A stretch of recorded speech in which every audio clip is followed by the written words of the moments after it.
Welcome back, dear friends. Before we begin, let me know where in the world you are watching, and please don't forget to subscribe and like to support the channel. Tonight, we are going somewhere extraordinary, a place where neon lights burn against a desert sky, where fortunes change hands every second, and where the American dream collides with something far more dangerous. We are going to Las Vegas. But not the Las Vegas you think you know. Not the family-friendly resorts with their pirate shows and roller coasters. Not the corporate mega casinos that dominate the Strip today, owned by publicly traded companies and regulated by armies of compliance officers. No, tonight we are peeling back decades of carefully constructed mythology to reveal something far more compelling. The real story, the hidden history, the blood-soaked foundation upon which Sin City was built. The Las Vegas you see today, with its gleaming towers and celebrity restaurants and Cirque du Soleil productions, is barely a generation old. Before that came something else entirely, something darker, something more dangerous, something more fascinating than any show you could buy a ticket to see. Imagine, if you will, a night in late December 1946. The desert air's cold and sharp. A rare winter rainstorm lashes the Nevada landscape, and along a lonely stretch of highway leading from Los Angeles, a collection of the most glamorous and the most dangerous people in America are converging on a single point. They are heading toward a pink building rising from the sand, a building that represents either the future of American entertainment or the most spectacular failure in criminal history. Its creator believes he is about to change the world. His investors believe he may have been stealing their money. Both are right, and within 6 months, one of them will pay the ultimate price.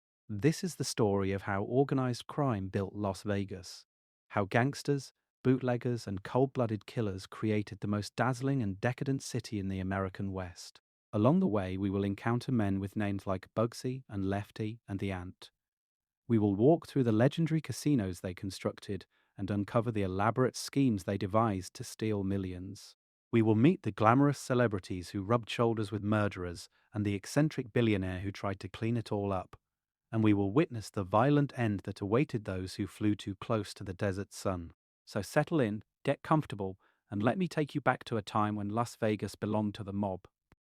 Before we can understand how organized crime came to dominate Las Vegas, we need to understand what this place was before the neon signs and the showgirls. And the truth is, for most of its existence, Las Vegas was nothing special at all. The name itself tells you something. Las Vegas, Spanish for the Meadows. When Rafael Rivera became the first European to set eyes on this valley in 1829, he found something surprising in the middle of the Mojave Desert.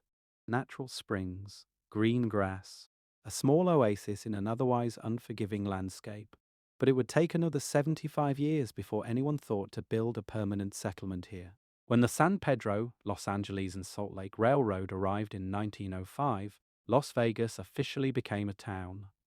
And it was a dusty, unremarkable one. The population barely reached 800 people by 1910.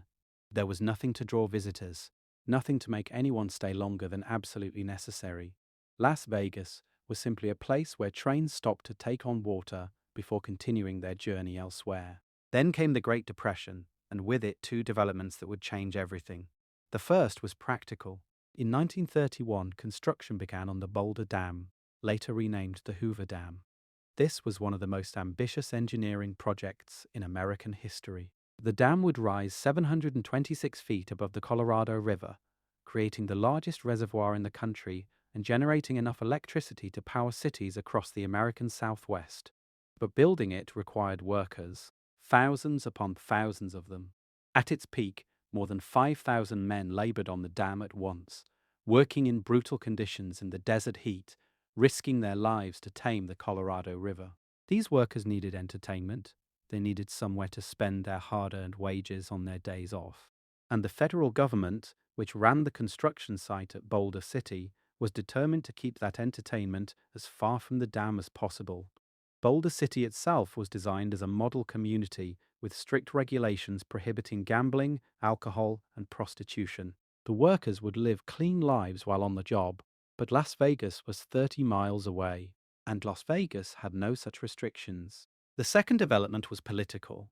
That same year, 1931, Nevada legalized gambling. Now, Nevada had actually outlawed gambling back in 1910, but the state had always maintained a complicated relationship with vice. By the early 30s, with the economy in ruins and the federal government promising to build a dam nearby, Nevada legislators saw an opportunity. If workers were coming, why not give them something to do with their paychecks? Fremont Street became the heart of this new gambling town. They called it Glitter Gulch, and soon it sparkled with neon signs advertising casinos with names like the Northern Club and the Las Vegas Club. The gambling halls were modest by later standards, but they turned a profit. Word spread that this little desert town was a place where a man could drink, gamble, and find other diversions without much interference from the law. But Las Vegas remained small, regional, a destination for workers from the dam and adventurous Californians looking for a weekend getaway. The casinos made money, but nothing that would attract serious attention from the criminal organizations that controlled gambling rackets in cities like New York, Chicago, and Cleveland. That was about to change, because somewhere in the sprawling cities of the East Coast, certain men were paying attention. Men who had built fortunes through bootlegging during Prohibition and were now looking for the next opportunity. Men who understood that gambling, properly managed, could generate rivers of cash. And men who were not afraid to use violence to get what they wanted. One of those men was Benjamin Siegel, though if you called him by his childhood nickname to his face, you might not live to regret it. Benjamin Siegel was born on February 28, 1906, in the Williamsburg neighborhood of Brooklyn, New York. His parents were poor Jewish immigrants who had fled Eastern Europe seeking a better life in America. What they found was a cramped apartment in one of the most dangerous neighborhoods in the city. Williamsburg in those days was a patchwork of ethnic enclaves, each with its own gangs, its own rackets, its own rules. Irish gangs controlled some blocks, Italian gangs controlled others, and in between, young men of every background fought for whatever scraps they could grab. Ben Siegel started fighting early. By his early teens, he was already running a small gang that extorted protection money from the pushcart vendors of the Lower East Side. Pay us, the message went, or bad things will happen to your merchandise, to your cart. To you, it was crude work, but it paid. More importantly, it introduced young Ben to someone who would become his closest friend and partner in crime. Meyer Lansky was also a child of Jewish immigrants, also from the streets of New York, and also possessed of a fierce intelligence and burning ambition. Where Siegel was handsome and hot-tempered, Lansky was quiet and calculating. Where Siegel preferred violence as a first resort, Lansky saw it as a tool to be used strategically. Together they made a formidable team. They called their crew the Bugs and Meyer Mob, and through the 1920s they built a reputation as reliable, ruthless, and available for hire. The nickname Bugsy came from this period, though accounts differ on its exact origin. Some say it referred to Siegel's explosive temper, that he would go crazy like a bedbug when provoked. Others suggest it was simply childhood slang that stuck. What everyone agreed upon was that you never, ever called him Bugsy to his face. Those who did often wound up hurt, or worse. During Prohibition, Siegel and Lansky made fortunes running illegal alcohol. They also built connections with the Italian gangsters who were organizing themselves into what would become the American Mafia. Charles Lucky Luciano, Frank Costello. These were the men who were creating a new kind of organized crime, one that operated like a business, with clearly defined territories and rules for settling disputes without attracting too much attention from the law. Siegel became known as an enforcer. When disputes needed settling with bullets rather than negotiations, Ben was your man. He was allegedly one of the gunmen who killed Joe Masseria in 1931, a hit that helped Luciano consolidate power over the New York underworld. He was connected to what the press would later call Murder Incorporated, the enforcement arm of the National Crime Syndicate. The FBI would eventually suspect him of involvement in dozens of killings, though convictions proved elusive. But Siegel was more than just a triggerman. He was charming, handsome, possessed of a genuine charisma that made people want to be around him despite knowing exactly what he was. By the mid-1930s, his contacts back east decided to send him somewhere his particular talents might be useful. They sent him to California. Los Angeles in 1937 was a city of opportunity. The movie industry was booming, creating wealth and glamour on a scale never seen before. And where there was wealth, there was gambling. Illegal gambling, run by local operators who had grown fat and comfortable without any real competition. Siegel saw immediately what could be done. Within a few years, he had muscled his way into the Los Angeles underworld. He took control of the RaceWire service, which transmitted horse racing results to bookmakers across the region. He developed gambling ships that operated in international waters off the coast, beyond the reach of local law enforcement. He built a drug smuggling network that moved narcotics across the Mexican border. But perhaps more remarkably, Siegel also became a fixture in Hollywood society. He genuinely loved the movies and the people who made them. He became close friends with actors like George Raft, who had built a career playing gangsters on screen and was now palling around with a real one. He dated actresses. He attended premieres. He moved through the most glamorous parties in America with the ease of someone who belonged there. And then Ben Siegel discovered Las Vegas. The exact moment of inspiration is lost to history. What we know is that by the early 1940s, Siegel had visited Las Vegas multiple times and had begun to see possibilities that others had missed. Yes, there were casinos on Fremont Street, but they were small, low-rent operations catering to locals and dam workers. What Las Vegas lacked was class, sophistication, a destination resort that would attract the kind of wealthy gamblers who could afford to lose thousands of dollars in a single night. Siegel looked at the desert and saw an empire waiting to be built. He was not the first to have this vision. A Hollywood businessman named Billy Wilkerson, who published The Hollywood Reporter, had already begun construction on a luxury resort on the highway leading from Los Angeles. Wilkerson called it the Flamingo, named, according to legend, after his girlfriend's long legs. But Wilkerson had a problem. He was a compulsive gambler himself, and he kept losing the money he needed to complete construction. By 1946, the Flamingo was half finished, and Wilkerson was desperate. Enter Ben Siegel. Using money supplied by Meyer Lansky and other East Coast investors, Siegel took control of the Flamingo project. Wilkerson was eventually forced out entirely, threatened into signing over his interest and fleeing to Paris for his own safety. Siegel threw himself into the construction with manic energy. The Flamingo would not be just another desert gambling hall. It would be the most luxurious resort in America. The finest materials, the most elaborate amenities, a swimming pool, a spa, gardens filled with exotic flamingos, a showroom that would attract the biggest names in entertainment. Siegel demanded perfection, and he was willing to pay for it. When materials were in short supply after World War II, he paid black market prices to get what he wanted. When contractors told him something could not be done, he found contractors who would do it anyway. He imported marble from Italy. He ordered custom fixtures from New York. He flew in experts to design everything from the lighting to the landscaping. The Flamingo would be a palace in the desert, a declaration that Las Vegas could compete with any resort in the world. But there was a darker side to this perfectionism. Siegel had enemies, and he had not forgotten them. The casino included multiple escape routes, secret passages that would allow him to flee if necessary. His personal quarters were reinforced and fortified. Even as he created a fantasy of luxury and glamour, he was preparing for the violence he knew might be coming. There was just one problem. The costs were spiraling out of control. The original budget was around $1.2 million. By the time Siegel was finished, the Flamingo had consumed more than $6 million. That is roughly $73 million in today's money, and every penny of it belonged to some of the most dangerous men in America. Lansky. Luciano, now living in exile in Italy. The bosses of crime families in New York, Chicago, Cleveland. They had invested in Siegel's dream, and they were growing increasingly nervous about what was happening to their money. Rumors began to circulate. Siegel was skimming from the construction budget. His girlfriend, Virginia Hill, was running cash to Swiss bank accounts. Contractors were charging twice for the same materials, pocketing the difference, and kicking back to Siegel. How much of this was true, the full picture may never be known.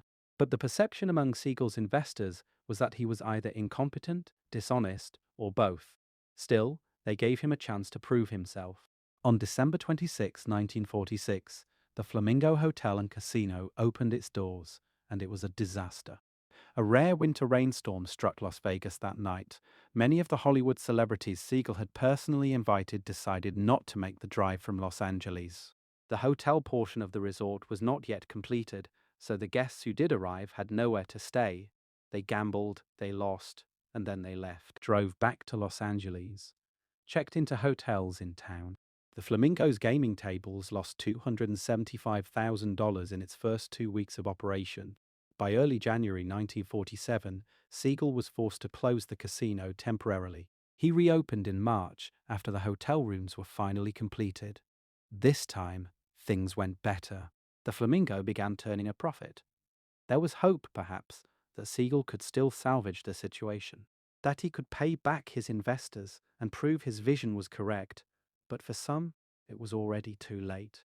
On the evening of June 20th, 1947, Ben Siegel sat on a chintz-covered sofa in the living room of 810 North Linden Drive in Beverly Hills. It was Virginia Hill's rented mansion, though she was conveniently out of the country, having flown to Paris just days earlier. With Siegel was his associate Alan Smiley, along with a few other guests in other parts of the house. A little before 11 o'clock, an unknown assailant crept up the driveway. The killer positioned himself just 14 feet from the living room window, resting a .30 caliber military carbine on a trellis for stability. Through the window, he could see Siegel's profile, illuminated by a reading lamp as he browsed through a copy of the Los Angeles Times. The killer fired 9 shots. 2 of them struck Siegel in the head, blowing out his left eye. He died instantly. His body slumped back on the floral-patterned sofa, blood pooling beneath him, the newspaper still open on his lap. Alan Smiley, sitting just feet away, was miraculously unharmed. He dove to the floor at the first shot and stayed there, trembling as the echoes faded into the California night. The murder scene was gruesome, and photographs of Siegel's body, taken by police and later leaked to the press, would become some of the most iconic images in mob history. Here was the man who had dreamed of building an empire in the desert, who had charmed Hollywood stars and ordered executions with equal ease, now reduced to a bloody corpse on an expensive sofa. The murder of Bugsy Siegel was never officially solved. No one was ever charged. But what happened next at the Flamingo tells you everything you need to know about who was responsible. Within minutes of the shooting, literally before police had even arrived at the Beverly Hills mansion, 3 associates of Meyer Lansky walked into the Flamingo and announced that they were taking over. Gus Greenbaum, Mo Sedway. These were Lansky's men, and they had clearly been waiting for this moment. The message was unmistakable. Ben Siegel's dream would continue, but Ben Siegel himself had become expendable. Meyer Lansky always denied any involvement in his old friend's death. They had known each other since they were children on the streets of New York. But the timing of the takeover, the speed with which Lansky's people moved in, all of it suggested a carefully coordinated plan. Whatever the truth, Lansky showed no outward grief. When asked about Siegel's death, he reportedly said only that he had been his best friend, but that business was business. The Flamingo, under new management, became profitable almost immediately. Within 4 weeks of Siegel's death, the casino reportedly earned $10 million. The lesson was not lost on the men who had invested in it. Las Vegas worked. The desert could be turned to gold. All it required was the right management and the willingness to deal with problems decisively. Ben Siegel was dead at 48. Only 5 people attended his funeral. But his dream was just beginning. The years following Siegel's murder saw Las Vegas transform at a remarkable pace. If the Flamingo had proven that a luxury resort could succeed in the desert, the mob was eager to replicate that success, and they had something Siegel had not fully exploited. They had almost unlimited access to capital. The financial genius behind this expansion was Meyer Lansky, Siegel's old partner from the streets of New York. Where Siegel had been flashy and violent, Lansky was quiet and calculating. He understood money the way a physicist understands equations, seeing patterns and possibilities invisible to ordinary minds. The FBI would later estimate that at the height of his power, Lansky controlled a financial empire worth hundreds of millions of dollars, much of it hidden in overseas accounts beyond the reach of American authorities. Lansky's contribution to Las Vegas was not hands-on management. He rarely visited the city, preferring to operate from his homes in Florida and later overseas. His contribution was structural. He understood how to move money through legitimate businesses in ways that made it difficult to trace. He understood how to set up ownership structures that concealed the true interests of organized crime. He understood how to work with bankers, lawyers, and accountants who were willing to look the other way in exchange for generous fees. But the key to everything was the Teamsters Union, and specifically its Central States Pension Fund. The Teamsters represented truck drivers across America, and their pension fund controlled hundreds of millions of dollars. The fund was supposed to be invested conservatively, generating returns that would provide for workers in their retirement. Instead, under the influence of Union President Jimmy Hoffa and his close associates in organized crime, the pension fund became a private bank for the mob. Alan Dorfman was the man who made it work.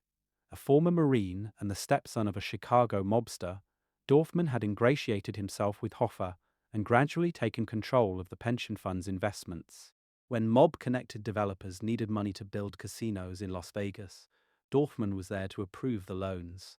The interest rates were reasonable, the repayment terms were flexible, and if certain casino profits happened to find their way back to organized crime figures, well, that was simply the cost of doing business. Through the 1950s and into the 1960s, this money financed a construction boom on the Las Vegas Strip.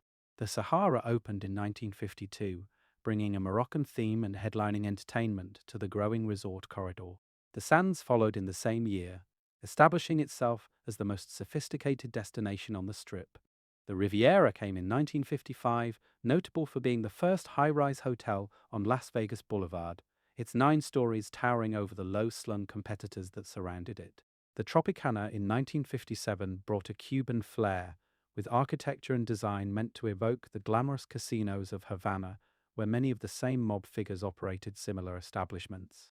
Each resort was grander than the last, offering more rooms, bigger casinos, and increasingly spectacular entertainment. The competition drove innovation. If the Sahara booked a star for its showroom, the Sands would book a bigger star. If the Riviera added a swimming pool, the Tropicana would add 2. The arms race benefited visitors, who found themselves treated to ever more luxurious accommodations at remarkably affordable prices. The casinos understood that the real money came from gambling, not room rates. If cheap rooms and free drinks got more people through the doors, the investment would pay off at the gaming tables. On paper, these casinos were owned by legitimate businessmen, men with clean records who could satisfy the Nevada Gaming Commission's licensing requirements. But behind every legitimate frontman was a web of hidden interests connecting back to organized crime families across America. Take the Desert Inn, which opened in 1950. The public face of the operation was Wilbur Clark, a genial entrepreneur who had run out of money during construction and been forced to seek outside investors. Those investors turned out to be connected to Moe Dalitz, a former bootlegger from Cleveland who had made a fortune during Prohibition and was now looking to go legitimate, or at least appear legitimate. Dalitz and his associates, sometimes called the Cleveland Mob or the Jewish Mob, put up the money to finish the Desert Inn and took a controlling interest in return. Clark kept his name on the door and smiled for the cameras. The real power lay elsewhere. Similar arrangements existed at nearly every major property on the Strip. The Chicago outfit had interests in several casinos. New York families had their pieces. Kansas City, Milwaukee, Detroit. Las Vegas had been designated an open city, meaning that any established crime organization could operate there without stepping on another family's territory. This unusual arrangement kept the peace and ensured that money flowed freely. But how exactly did organized crime profit from these casinos? The answer lay in a practice known as the skim. Casino gambling, by its nature, generates enormous amounts of cash. Every night, customers walk in with money and exchange it for chips. Some of those chips get cashed out when players win. Many do not. The house always has an edge, and over time, that edge translates into steady profits. The crucial moment comes in the count room. This is where casino employees tally up each day's take, recording how much was won and how much was lost, preparing the numbers that will be reported to state regulators and the Internal Revenue Service.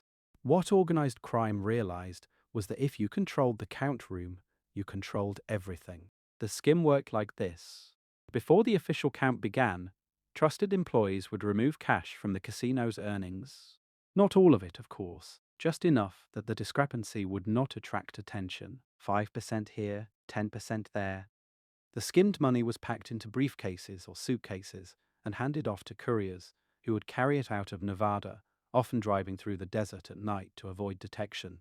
The cash ended up in the hands of mob bosses in Chicago, Cleveland, New York, Kansas City. Men who never set foot in Las Vegas, but who received monthly payments like clockwork. The amounts were staggering. By some estimates, organized crime skimmed hundreds of millions of dollars from Las Vegas casinos over the decades. And because the money was removed before it was counted, there was no paper trail, no taxes were paid. No legitimate investors knew the true profitability of the casinos they supposedly owned. It was perhaps the most elegant theft in American criminal history. Of course, the federal government was not entirely unaware of what was happening. In 1950 and 1951, a special Senate committee chaired by Estes Kefauver held televised hearings on organized crime in America. Las Vegas featured prominently. Moe Dalitz was called to testify and admitted to a colorful history of illegal gambling and questionable investments. Other casino figures faced similar questions. The hearings made headlines and generated public outrage, but they changed little on the ground. The mob had too much money invested, too many connections in Nevada politics, and too sophisticated an operation to be dislodged by a congressional investigation. Instead, the 1950s became the golden age of mob-controlled Las Vegas. The casinos grew larger and more profitable.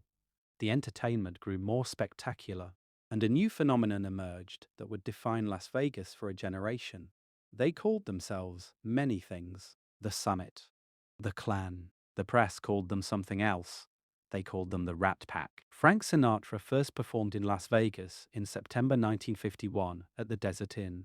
He was 35 years old, his career was in a slump, and he needed the money. Few could have predicted then that this skinny Italian kid from Hoboken would become the defining entertainer of his generation and the living symbol of Las Vegas glamour. But Sinatra had something that set him apart. Beyond the voice, beyond the phrasing, beyond the emotional depth he brought to every song, Frank Sinatra had swagger. He walked into a room and the room changed. Men wanted to be him. Women wanted to be with him. And when he moved to the Sands Hotel in 1953, he began transforming that property into the epicenter of American cool. The Sands was the seventh resort to open on the Strip, and from the beginning, it cultivated an image of sophistication that set it apart from its competitors. The architecture was sleek and modern. The 5-6-foot sign out front, with its elegant italics and the tagline "A Place in the Sun," became one of the most photographed landmarks in Las Vegas. The Copa Room, the hotel's intimate showroom, would become the most sought-after entertainment venue in the country. Jack Entrata was the man who made the Copa Room work. A former bouncer at New York's famous Stork Club, who had risen to manage the Copacabana nightclub, Entrata understood how to create an atmosphere of exclusive glamour. When he moved to Las Vegas to run the Sands entertainment operations, he brought that sensibility with him. The Copa Room was not a place where ordinary tourists watched ordinary shows. It was a place where the wealthy and the famous came to see and be seen, where the stakes at the surrounding gaming tables might run into the tens of thousands, where the martinis never stopped flowing. Sinatra was the anchor of it all. He played the Sands 3 times a year, typically for 2-week engagements, and during those runs, the hotel could not accommodate all the high rollers who wanted to be there. Texas oil money, East Coast industrialists. Anyone who wanted a taste of the glamorous life descended on the Sands when Sinatra was in town. By the late 1950s, Sinatra had assembled around himself a group of fellow entertainers who shared his love of performing, partying, and general hell-raising. Dean Martin was the crooner with the perpetually relaxed demeanor and the drink always in hand. Sammy Davis Jr. was the prodigiously talented singer, dancer, and impressionist who had been performing since childhood. Peter Lawford was the British actor who happened to be married to Patricia Kennedy, sister of the future president. Joey Bishop was the deadpan comedian who served as the straight man for the others' antics. Individually, each was a star. Together, they were something more. They were a phenomenon. The moment that crystallized the Rat Pack legend came in January 1960.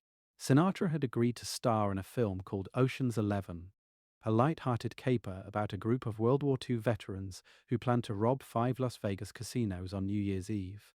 The movie would be shot on location in Las Vegas, and Sinatra saw an opportunity. Why not have the whole group perform together at the Sands while filming took place during the day?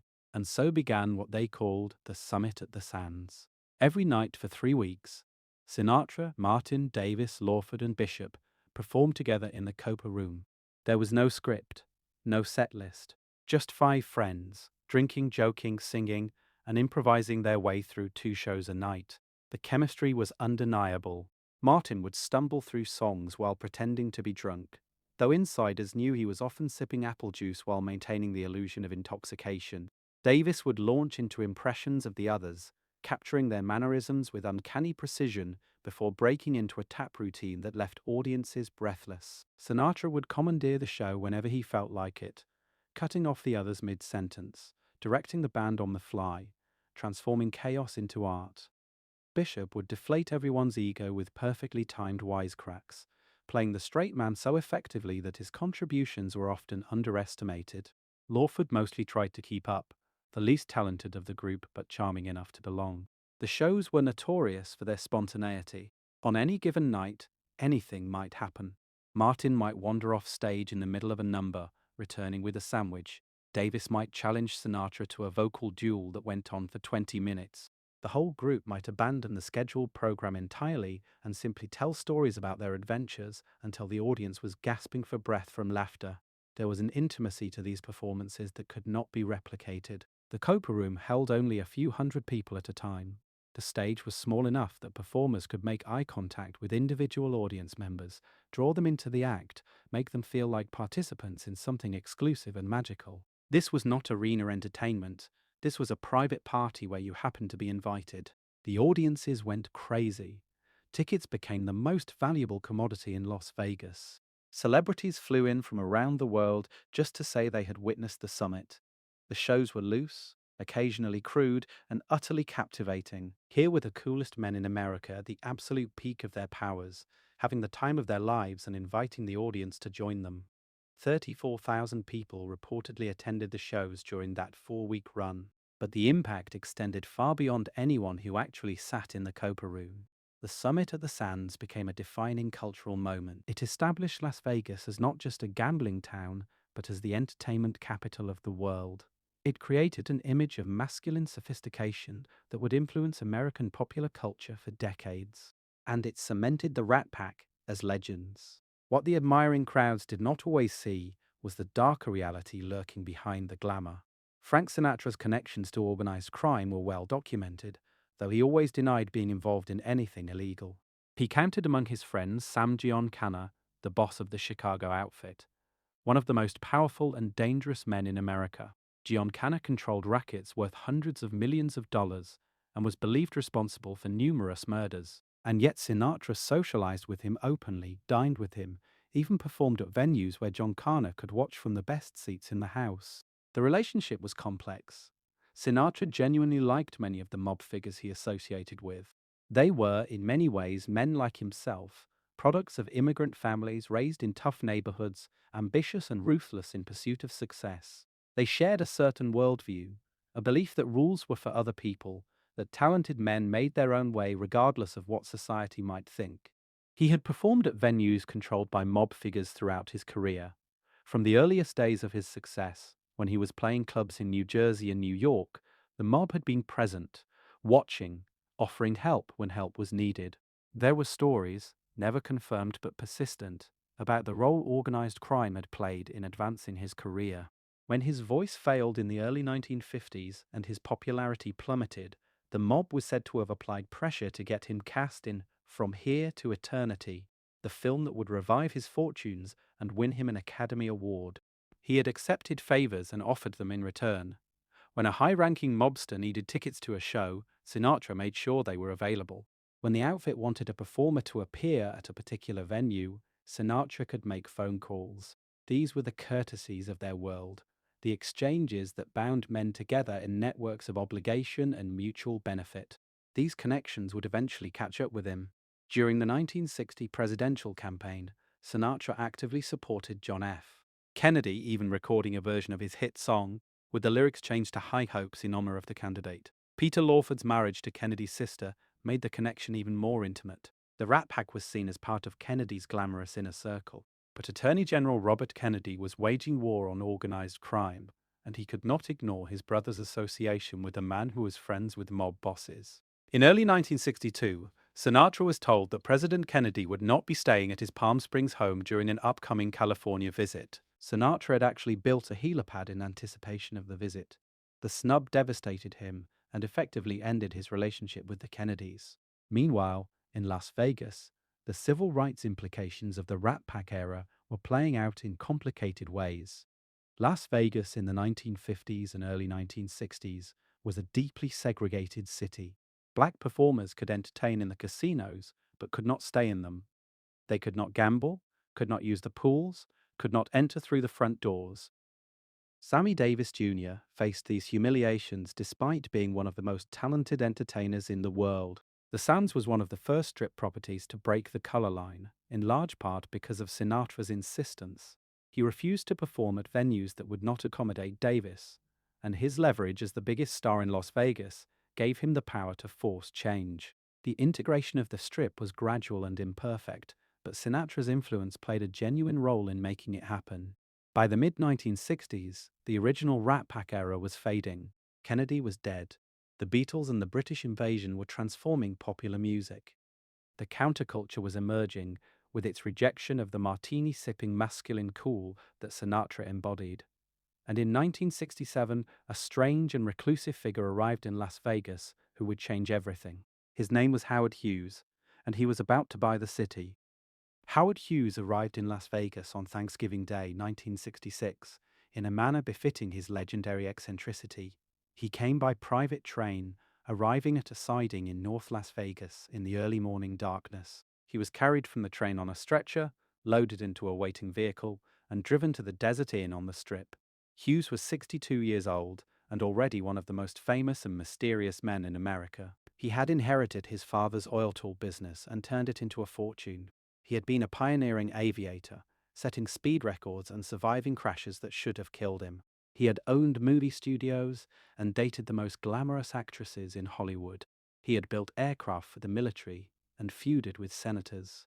And over the preceding years, he had become increasingly reclusive, disappearing from public view entirely as his mental health deteriorated. What brought him to Las Vegas was simple. He had just sold his stock in Transworld Airlines for over $500 million, and if he stayed in California, he would owe an enormous tax bill to the state. Nevada had no state income tax. By establishing residency in Las Vegas, Hughes could shield his fortune from California's treasury. He checked into the top 2 floors of the Desert Inn and immediately began behaving strangely, even by his own standards. He refused to leave his suite. He had the windows sealed and covered to block all light. He sat for hours in darkened rooms, naked, watching movies, subsisting on a diet of TV dinners and fast food sandwiches. He became obsessed with avoiding germs, demanding that aides use tissue paper to hand in anything. He let his hair and fingernails grow to grotesque lengths. His contact with the outside world was limited to phone calls and handwritten memos passed to his staff. His obsessions were legendary. He became fixated on banana ripple ice cream from Baskin-Robbins and ordered his aides to ensure the hotel always had it in stock.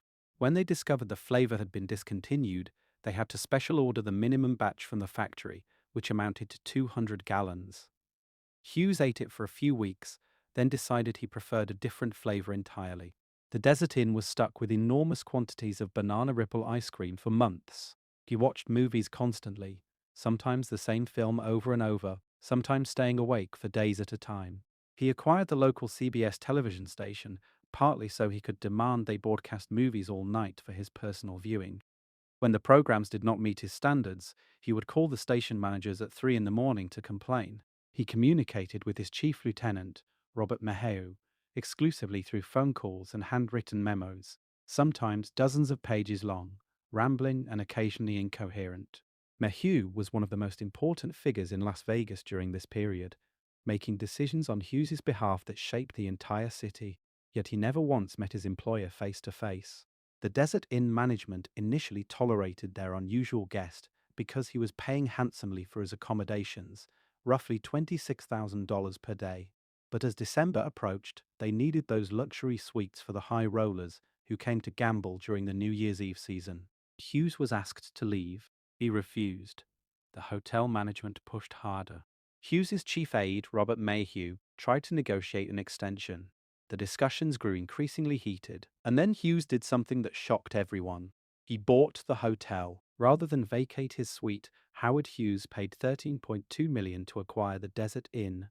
The deal closed on March 31st, 1967. Hughes now owned one of the most famous casinos on the Las Vegas Strip, and he had never set foot on its gaming floor. But he was not finished. Over the next year, Hughes went on an unprecedented buying spree. He purchased the Sands for $14.6 million, acquiring the property where Frank Sinatra had built his legend and where the Rat Pack had defined an era of cool.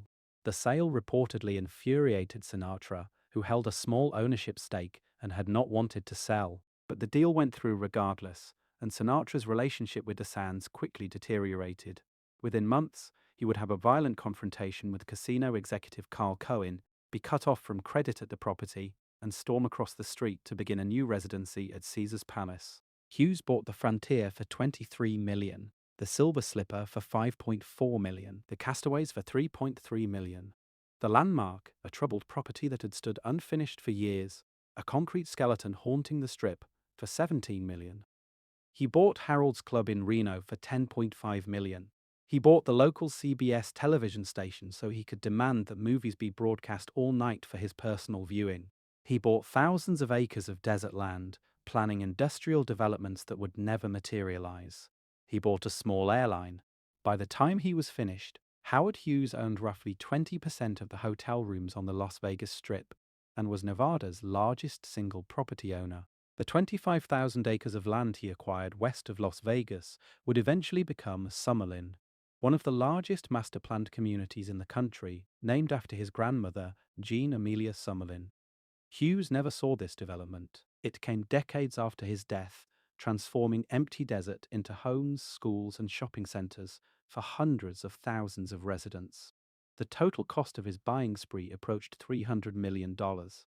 He was spending, on average, more than $175,000 per day. Why? The official explanation was that Hughes wanted to clean up Las Vegas, to remove the mob influence and transform the city into a legitimate business destination. And there is some truth to this. Hughes genuinely disliked the criminal elements that controlled the casinos, and his involvement did begin the long process of transitioning Las Vegas to corporate ownership. But the reality was more complicated.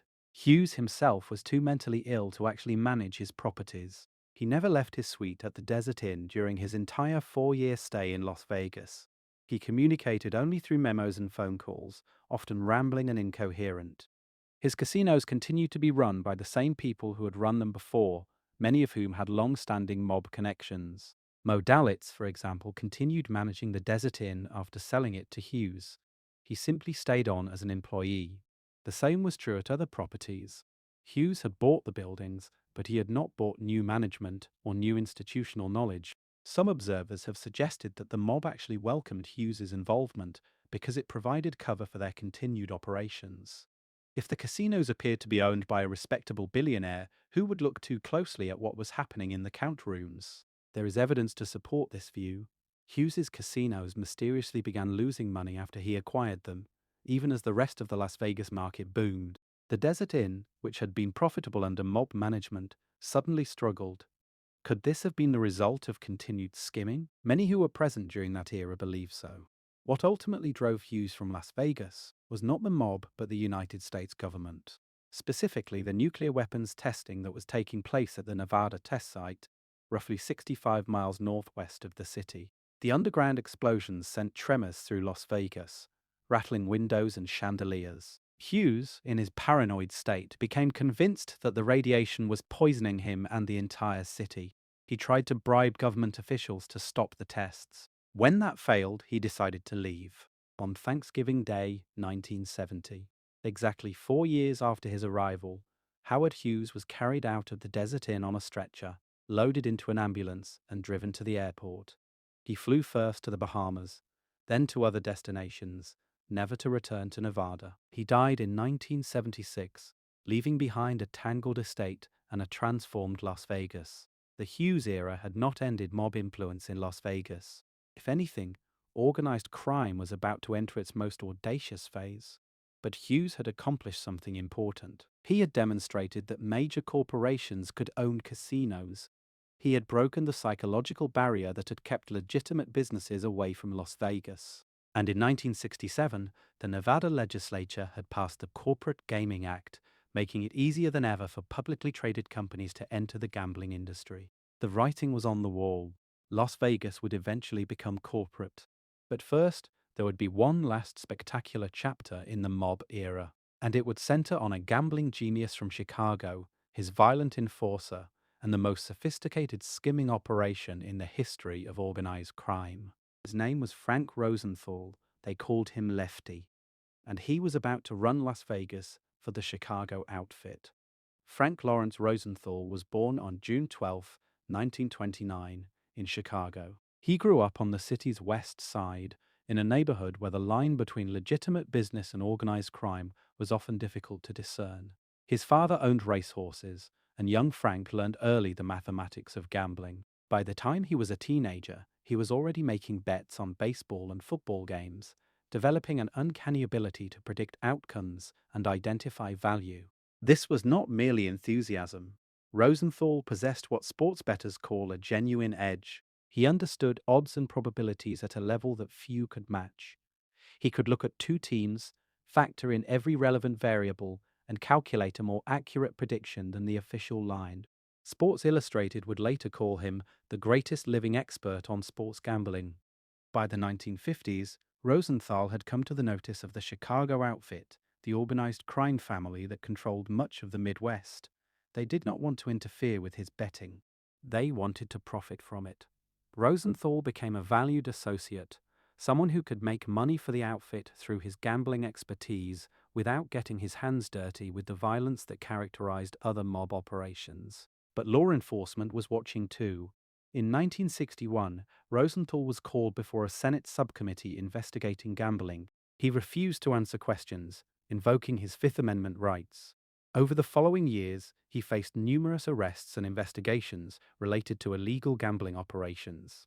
He was never convicted of anything serious, partly because witnesses had a tendency to disappear or change their testimony, but his name was permanently linked to organized crime. By 1968, Rosenthal found himself essentially unemployable in his hometown. The heat from federal investigators was too intense. He needed somewhere to go, somewhere his particular talents could be put to use without constant harassment. He went to Las Vegas. At first, Rosenthal operated on the margins. He placed bets. He consulted for those who wanted to improve their gambling operations. He made connections. And he met a woman named Jerry McGee. Jerry was a showgirl, one of many beautiful young women who had come to Las Vegas seeking glamour and excitement. The city attracted them by the thousands, girls from small towns across America who had heard stories about the Strip, about the possibilities for those with beauty and ambition. Some became dancers in the elaborate production shows. Others became cocktail waitresses, circulating through the gaming floors in revealing costumes.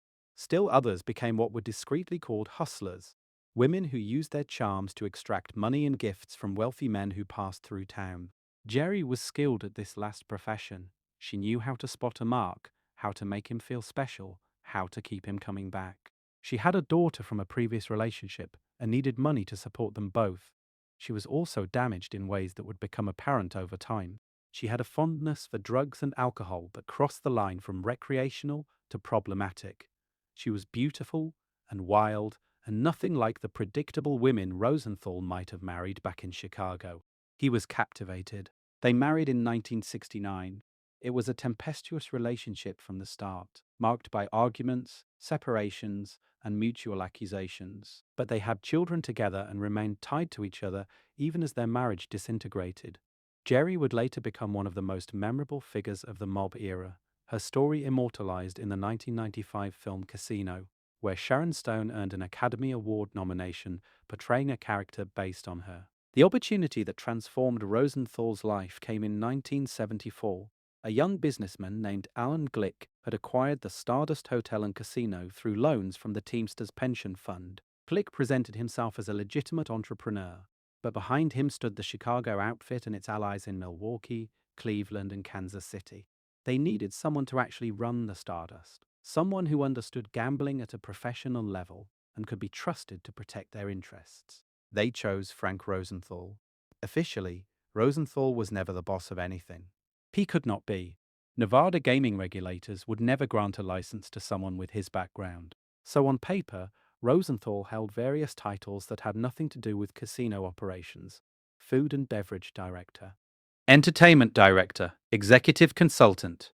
The positions paid well, roughly $250,000 per year, but they were supposed to have nothing to do with gambling. In reality, Rosenthal controlled everything. He oversaw the Stardust and, eventually, three other Argent Corporation casinos: the Fremont, the Marina, and the Hacienda. He made the major decisions about operations, personnel, and strategy. He terrified the official managers, who understood that crossing Rosenthal meant crossing the Chicago outfit, and he was genuinely good at it. Under Rosenthal's management, the Stardust became one of the most successful casinos in Las Vegas history. He innovated constantly. He created the first modern sportsbook, transforming sports betting from a backroom operation into a legitimate feature of the casino floor. The sportsbook he designed at the Stardust became the model for every casino that followed. He installed wall-to-wall screens showing racing and sports events. He created comfortable seating where gamblers could spend entire days placing bets. He understood that sports betting attracted a different kind of customer, one who might otherwise never enter a casino, and he built an operation specifically designed to capture that market. He hired female blackjack dealers at a time when the position was reserved exclusively for men. The Gaming Commission had actually banned women from dealing cards in the 1950s after male dealers complained about competition. When that ban was lifted in 1970, most casinos were slow to change. Rosenthal saw an opportunity. He understood that attractive women at the tables would draw more male customers who would stay longer and bet more. He was right. The Stardust's revenue from table games increased significantly after he hired female dealers. He demanded excellence in every detail, famously requiring that blueberry muffins served at the Stardust contain a precise number of blueberries. When a chef once served mushrooms in his chow mein despite Rosenthal's explicit instructions to exclude them, Rosenthal reportedly threw the dish over his head and nearly started a fight with the staff. This was a man who noticed everything and accepted nothing less than perfection. His television show, The Frank Rosenthal Show, aired weekly from the Stardust and featured celebrity guests including Frank Sinatra, Bob Hope, and O.J. Simpson. Rosenthal used the platform to criticize gaming regulators who were trying to shut him down, a remarkably arrogant move that only intensified their determination to remove him from the industry. He also ran, according to federal prosecutors, the most sophisticated casino skimming operation in American history. The scheme was elegant in its simplicity. At the Stardust slot machine operation, Rosenthal installed a man named Jay Vandermark as supervisor. Vandermark's job was to ensure that the machines undercounted the coins they took in. The coin weighing scales had been tampered with, calibrated to register slightly less weight than they actually measured. On any given day, the discrepancy was small enough to escape notice. But over weeks and months, multiplied across thousands of machines, the numbers added up to fortunes. The difference between the actual take and the recorded take was skimmed off, packed into bags, and shipped out of the casino. The money moved through a carefully constructed network of couriers and intermediaries designed to be untraceable. Cash was driven through the desert at night, delivered to safe houses, and eventually transported to the mob bosses who controlled the operation from afar. Meanwhile, in the count rooms, other trusted employees were removing cash from gaming table revenues before it was officially counted. This required coordination and trust. The counters had to know exactly how much to remove, how to conceal the theft in the official records, and how to pass the skimmed funds to the waiting couriers without attracting attention from regulators or honest employees who might report what they saw. The money was passed to couriers who drove it to Chicago, Cleveland, Kansas City, Milwaukee. Every month, regular as clockwork, the mob bosses received their shares. The Cleveland mob alone was reportedly receiving $40,000 monthly, delivered by couriers who would rendezvous at predetermined locations far from Las Vegas. These were not small-time operators. These were the bosses of major crime families, men who controlled rackets across entire cities, now receiving regular payments from a casino operation 2,000 miles away. The total amount stolen was never definitively established, but estimates ran into the tens of millions of dollars. It was, in the words of one federal prosecutor, the most elaborate and successful casino skim operation ever conducted. Rosenthal did all this while maintaining an increasingly public profile. He hosted a television talk show from the Stardust, interviewing celebrities and occasionally criticizing Nevada gaming regulators on air. He lived lavishly. He became a fixture of Las Vegas society. He seemed to believe, against all evidence, that he was untouchable. He was not alone in this belief. By his side throughout this period was his childhood friend from Chicago, a man who had been sent to Las Vegas to protect the outfit's interests by any means necessary. His name was Anthony Spilotro. The press called him Tony the Ant, and he would become the most feared man in Las Vegas. Anthony John Spilotro was born on May 19, 1938, in a tough neighborhood on the west side of Chicago. His parents, Pasquale and Antoinette Spilotro, were Italian immigrants who ran a restaurant called Patsy's. The restaurant became known as a hangout for mobsters, including some of the most powerful figures in the Chicago outfit. Young Tony grew up surrounded by organized crime, and he took to it naturally. He was small. At his full adult height, he stood barely 5'5", but what he lacked in stature, he made up for in ferocity. From his teenage years, Spilotro cultivated a reputation for extreme violence. He enjoyed hurting people, he was good at it, and he seemed entirely without fear. The nickname Tony the Ant was not a term of endearment. It originated with FBI agent William Romer, who publicly referred to Spilotro as that little pissant during an investigation. Since the media could not broadcast the word pissant, they shortened it to the Ant. Spilotro hated the name, which only encouraged people to use it behind his back. By his 20s, Spilotro was a made member of the Chicago outfit, having formally sworn the oath of loyalty that inducted him into organized crime. He specialized in enforcement, which meant hurting or killing people on orders from his superiors. The FBI would eventually suspect him of involvement in at least 22 murders, though he was never convicted of any of them. 2 of those suspected murders became particularly notorious. In 1962, Spilotro was allegedly involved in the torture and killing of 2 men named Billy McCarthy and Jimmy Miraglia. The pair had killed 3 men without permission from mob leadership, a violation of the rules that governed organized crime. Spilotro and others were assigned to extract information about the killings before disposing of McCarthy and Miraglia. What happened next became one of the most infamous episodes in Chicago mob history. McCarthy was brought to a basement and his head placed in a vice. Spilotro allegedly tightened the vice slowly, demanding answers, while McCarthy screamed in agony. The pressure eventually became so intense that McCarthy's eye burst from its socket. He talked. Both men were then killed. The murders became known as the M&M killings and established Spilotro's reputation as someone capable of anything. In 1971, the Chicago outfit sent Spilotro to Las Vegas. His assignment was to oversee the organization's interests in the city, particularly the skimming operations at various casinos. He was replacing an older enforcer whose effectiveness had been compromised by his entry into Nevada's Black Book of Banned Persons. Spilotro threw himself into the work. He opened a jewelry store called the Gold Rush on Sahara Avenue, which became his headquarters and a front for fencing stolen goods. The FBI knew exactly what the Gold Rush was, and they watched it constantly. But proving anything in court was another matter entirely. Spilotro was careful about what he said on the phone and in places where he might be recorded. The mobsters of his generation had learned from the mistakes of their predecessors. He established himself as the point of contact for anyone doing business with the Chicago outfit in Las Vegas. If you needed a loan and the banks would not help, Spilotro could arrange one at interest rates that would make your eyes water.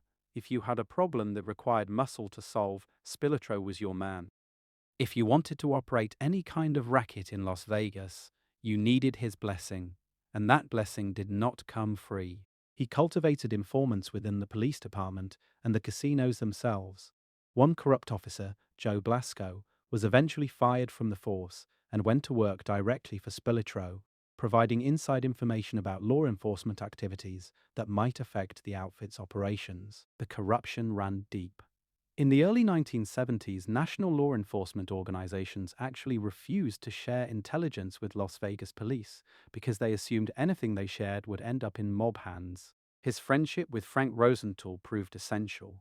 Spilotro was supposed to protect Rosenthal and ensure that the skimming operations ran smoothly. In return, Rosenthal provided legitimacy and access that Spilotro, with his violent reputation, could never have obtained on his own. They had known each other since childhood in Chicago, and despite their very different personalities, they made an effective team. But Spilotro could not help himself. He was incapable of maintaining a low profile. Where Rosenthal understood the value of discretion, Spilotro seemed to crave attention and confrontation. In 1974, Las Vegas experienced more gangland-style killings than it had seen in the previous 25 years combined. Many of these were connected to Spilotro or his associates. The bodies were piling up, and the police were paying attention. Then came the hole-in-the-wall gang. By the late 1970s, Spilotro had assembled a crew of burglars, thieves, and generally dangerous men. Their specialty was breaking into buildings by drilling or cutting holes through exterior walls and roofs, bypassing alarm systems that protected doors and windows. The technique was simple but effective. Most security systems of that era focused on entry points, the doors and windows where intruders were expected to enter. By creating their own entry points, the hole-in-the-wall gang could bypass these protections entirely. They hit jewelry stores, where a single night's work might yield hundreds of thousands of dollars in merchandise. They targeted businesses where cash was kept overnight, times when the day's receipts had not yet been deposited. They invaded private residences of wealthy Las Vegas residents, taking cash, jewelry, and anything else of value. The stolen goods were then fenced through the gold rush and other outlets controlled by Spilotro, converted to cash that could be used without leaving a trace. The gang included some of Spilotro's oldest associates from Chicago, men like Frank Carlotta, who had known Tony since they were children running together on the streets of the West Side. Carlotta was a career criminal, a skilled burglar who had spent his life in and out of prison, but he had never encountered anyone quite like Spilotro. Tony's willingness to use violence was almost casual, as if killing someone were no more significant than swatting a fly. It also included some local talent and even, allegedly, a corrupt police officer named Joe Blasco, who had been fired from the force for his mob connections and now worked directly for Spilotro, providing inside information about law enforcement activities. Blasco knew which cases were being investigated, which locations were under surveillance, which officers might look the other way in exchange for cash. This intelligence made the gang far more effective than it otherwise would have been. The hole-in-the-wall gang was profitable, but it was also reckless. They left behind evidence. They drew attention, and in 1981, disaster struck. On July 4th, 1981, police caught several members of the gang in the act of burglarizing a business in Las Vegas. The arrests led to a wider investigation that exposed the extent of Spilotro's criminal network. Frank Carlotta, facing serious prison time, made a decision that would have been unthinkable in the old days. He agreed to become a government witness. Carlotta's cooperation provided federal authorities with an inside view of Spilotro's operations. He testified about murders, burglaries, and the organizational structure of the Chicago outfit's Las Vegas operation. His testimony would eventually help send numerous mob figures to prison. Meanwhile, Spilotro's personal life was creating additional problems. At some point, he began an affair with Geri Rosenthal, Frank's troubled wife. Whether Frank knew about the affair is unclear, but tensions between the two childhood friends were growing. Spilotro seemed to resent Rosenthal's relative wealth and social status. Rosenthal was frustrated by Spilotro's inability to stay out of trouble. The Nevada Gaming Commission had placed Spilotro in the Black Book in 1979, legally banning him from setting foot in any casino in the state. For a man who was supposed to be overseeing casino operations for the mob, this was a catastrophic development. Spilotro could no longer enter the very properties he was supposed to protect. His bosses in Chicago were losing patience. Spilotro had brought too much heat. The FBI was conducting an intensive investigation of Las Vegas mob operations. Federal prosecutors were preparing cases against organized crime figures across the country, and Tony Spilotro was at the center of it all. His name splashed across newspapers, his face known to every law enforcement officer in Nevada. Frank Rosenthal's problems were mounting as well. In 1976, the Gaming Commission had determined that despite his various non-gaming titles, he was effectively running the Stardust's casino operations and therefore needed a gaming license. Rosenthal applied, knowing he would be rejected, and indeed he was. He appealed, lost, appealed again, and lost again. His fight with Nevada regulators became increasingly public and increasingly bitter. Then, on October 4th, 1982, someone tried to kill him. It was a warm autumn evening in Las Vegas, the kind of pleasant night that drew residents outside after the brutal summer heat. Rosenthal had dinner at a restaurant called Tony Roma's on Sahara Avenue, just a few miles from the strip where he had once been king. It was an ordinary evening, nothing to suggest anything unusual. He sat at his usual table, ate his meal, chatted with staff who recognized him from his years of prominence in the city. When he finished, he walked to the parking lot, found his car, a 1981 Cadillac Eldorado, and settled into the driver's seat. The Eldorado was a luxury vehicle, appropriate for a man of his status, with leather interior and all the amenities of the era. He adjusted his mirrors, perhaps checked his appearance, prepared to drive home. He turned the key. A bomb planted beneath the car exploded with devastating force. The blast shattered windows across the parking lot, sent debris flying in all directions, and turned the Cadillac into a flaming wreck. Any normal circumstance, the driver would have been killed instantly. But Frank Rosenthal was not in a normal circumstance. The blast should have killed him. It would have killed anyone sitting in most cars. But that particular Cadillac Eldorado had an unusual design feature. A heavy metal plate beneath the driver's seat, part of the car's undercarriage construction, absorbed enough of the explosion's force to shield Rosenthal from the worst of it. He was thrown from the vehicle, suffering burns and broken ribs, his ears ringing from the concussion, his body battered but miraculously alive. As he lay on the pavement, flames consuming what remained of his car, he was heard shouting to bystanders, "They're trying to kill me! They're trying to kill me!" When asked who they were, Rosenthal refused to say. He would never publicly identify his would-be assassins. No one was ever charged with the attempted murder. Theories abounded. Perhaps it was the mob, cleaning house as federal pressure mounted. Perhaps it was rivals within the organization who resented Rosenthal's prominence. Perhaps it was connected to his disintegrating marriage, as Jerry's associates were rumored to include some dangerous people. Rosenthal himself claimed never to know who was responsible. What he knew was that his time in Las Vegas was ending. Rosenthal left Nevada several months after the bombing, moving first to California and eventually to Florida. He was placed in the Black Book in 1988, formally banning him from Nevada casinos, though by then he had long since departed. He spent his remaining years in relative obscurity, running a sports bar in Florida and consulting for offshore gambling operations. He died of a heart attack in 2008 at the age of 79. Jerry's end came much sooner and much more tragically. Her drug problems had worsened through the late 1970s and early 1980s. She and Frank divorced in 1981, their marriage having collapsed amid accusations, affairs, and mutual destruction. In November 1982, just a month after the car bombing, Jerry was found dead in a Los Angeles motel. The cause was a drug overdose. She was 40, 6 years old. And Tony Spilotro. His end was coming too, but his bosses had something special planned. By 1986, the Chicago outfit was in crisis. Federal prosecutors had secured convictions against top leadership, including boss Joseph Iuppa and underboss John Cerrone, for their roles in the Las Vegas skimming operations. The organization was under more pressure than it had ever faced, and the consensus among those who remained free was that Tony Spilotro had become an unacceptable liability. In June 1986, Tony and his brother Michael were summoned to a meeting. They were told it concerned a promotion. Michael was allegedly going to be made a formal member of the outfit. Tony would receive some new responsibility. They drove to a house in suburban Chicago expecting good news. What awaited them was something else entirely. Accounts differ on exactly what happened in that house, but federal investigations later pieced together a horrific picture. Tony and Michael were led to a basement where a group of men was waiting. These were not strangers. They were fellow members of the outfit, men Tony had worked with for years, men he had trusted with his life.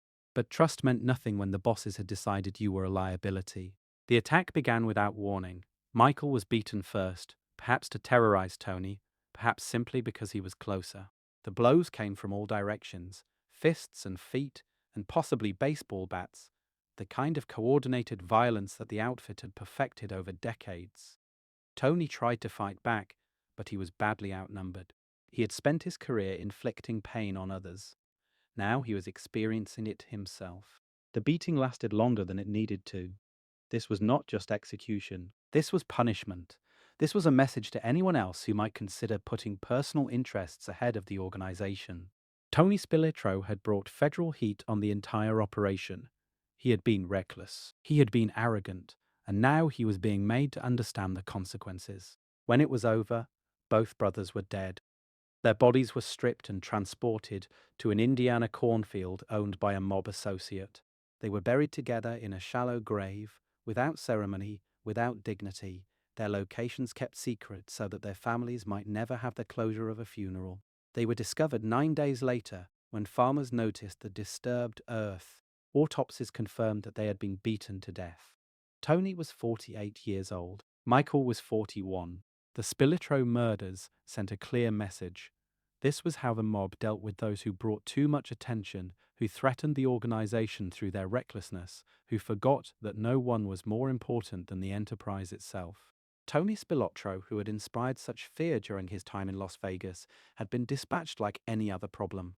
20 years later, several men were convicted in connection with the murders, including Nicholas Calabrese, who became a government witness, and James Marcello, who received a life sentence. Their testimony finally confirmed what had long been suspected, that Spilitro's own organization had ordered his death. The era of mob control in Las Vegas was ending. It had been ending for years, really, as federal investigations tightened and corporate ownership expanded. But the deaths of Jerry Rosenthal and the Spilotro brothers marked a symbolic conclusion. The characters whose lives had defined this era were gone. What remained was a city transformed. The casinos that had been built with mob money and run by mob associates were rapidly changing hands.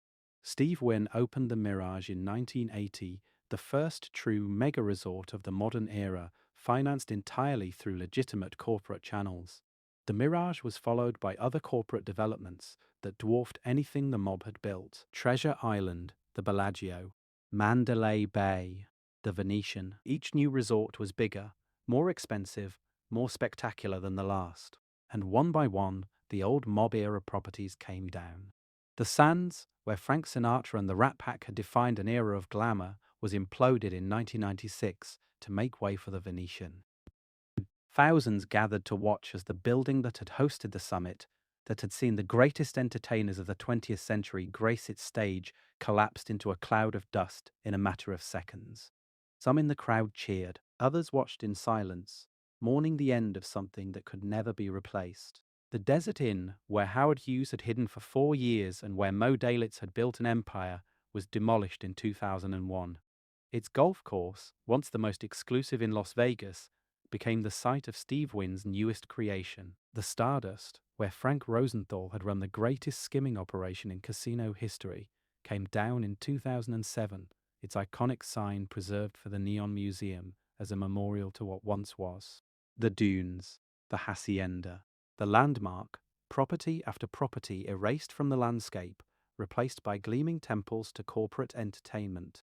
Today, only the Flamingo and the Tropicana remain from the great casinos of the mob era, and even these have been so extensively renovated that little original architecture survives. The city remakes itself constantly, burying its past beneath ever more elaborate monuments to the present. Today's Las Vegas bears little physical resemblance to the city the mob built. The modern strip is dominated by publicly traded corporations, MGM Resorts, Caesars Entertainment, Las Vegas Sands. The casinos are monitored by sophisticated surveillance systems and regulated by state agencies with real enforcement power. The kind of skimming that once generated fortunes for organized crime would be nearly impossible under current conditions. And yet the mob's influence persists in ways both obvious and subtle. The fundamental model of Las Vegas entertainment, using spectacular shows to draw gamblers into casinos, was pioneered by mob operators in the 1950s and 1960s. The emphasis on luxury amenities, fine dining, and exclusive experiences was perfected during the era when organized crime controlled the Strip. The very concept of Las Vegas as a destination resort, a place where visitors could indulge fantasies impossible in their everyday lives, emerged from the vision of men like Bugsy Siegel and Meyer Lansky. The Mob Museum, located in downtown Las Vegas in a former federal courthouse where Kefauver Committee hearings once took place, preserves this complicated history. Visitors can learn about the skimming operations, the murders, the colorful characters who built and ultimately lost control of Sin City. The museum treats its subject matter with appropriate complexity, neither glorifying the criminals nor dismissing their genuine contributions to the city's development. Because that is perhaps the strangest truth about the mob era in Las Vegas. These were, by any measure, bad men. They stole, they corrupted public officials, they ordered murders, they built their fortunes through fear and violence. And yet Las Vegas, the city that 40 million tourists visit each year, would simply not exist without them. Before Bugsy Siegel saw possibility in the desert, Las Vegas was a dusty railroad town of no particular importance. Before Frank Sinatra turned the Copa Room into the most glamorous venue in America, there was no entertainment industry on the Strip. Before Frank Rosenthal created the modern sportsbook, sports betting was a backroom operation conducted by bookies. These innovations, pioneered by criminals for their own profit, became the foundation of an industry that now generates billions of dollars annually. So what are we to make of this history? Perhaps simply that the past is more complicated than we often admit. That glamour and violence can coexist, that buildings we admire may have foundations we would rather not examine, that the American dream of transformation, of arriving as a nobody and leaving as a king, sometimes flourishes in the darkest soil. The men who built Las Vegas understood something fundamental about human nature. They understood that people crave escape, that ordinary lives can feel suffocating, that the chance to be someone different, even for a single weekend, is worth almost any price. They created a place where a factory worker from Cleveland could feel like a high roller, where a secretary from Chicago could dress up and be treated like a star, where the usual rules of society did not apply. These were not noble motivations. The mob built Las Vegas to make money, to launder the proceeds of their other criminal enterprises, to create a revenue stream that could continue indefinitely. They did not care about their customers except as sources of cash. They rigged the games, skimmed the profits, and disposed of anyone who threatened their operation. And yet something remarkable emerged from their efforts. A city that genuinely does represent possibility, where fortunes are won and lost every day, where performers from around the world come to achieve their dreams, where millions of visitors each year find some version of the escape they were seeking. The mob built better than they knew, or perhaps they knew exactly what they were building and simply did not care about the consequences beyond their own profits. The neon lights still burn against the desert sky.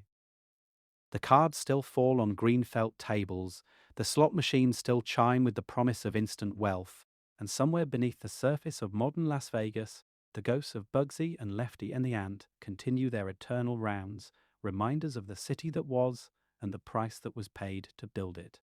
Thank you so much for joining me tonight on this journey through the hidden history of Las Vegas. If you enjoyed this story, please give it a like and subscribe to the channel for more content like this. Leave a comment below telling me where you are watching from and what topics you would like me to cover next. Until next time, sleep well, dream of neon lights and desert highways, and remember that sometimes the most fascinating stories are the ones they never told you. Good night, dear friends.